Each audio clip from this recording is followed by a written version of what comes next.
So here's a verse that's often glossed over, but in it there's a very powerful message. And it's in Exodus 4:24. And it's a story where Moses is commissioned by God to go deliver the people from Egypt.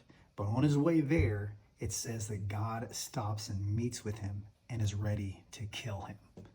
And when reading this, I was like, man, Moses, I mean, he's the greatest prophet in all of the Old Testament. He's the guy who ends up speaking face to face with God, but yet God meets him and is ready to kill him.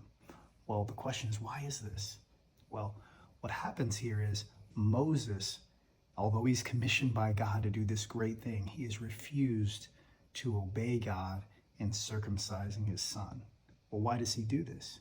He does this because he doesn't want to displease his wife. And the important thing here is anything that we choose to please rather than God, that means that we're no longer making God our God, but we've put something else with a higher priority. And Jesus said this in Luke chapter 14, verse 26. He says, anyone who does not hate his mother, father, wife, brother, sister, children, yea, even his own life, cannot be my disciple. And so here's the thing. He's not calling anyone to hate your wife or your parents or anything like that. In fact, the word of God really tells husbands to love our wives as Christ loved the church. But what he's using here is hyperbolic language, and he's saying, to the extent that you love God, it needs to look like you hate everything else, even the things that you're supposed to hold most dear. And so my question for you is this.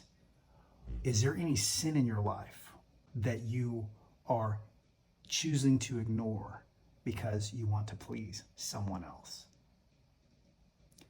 Because the truth of the matter is, if you please God, it doesn't matter who you displease. But if you displease God, it really doesn't matter who you please.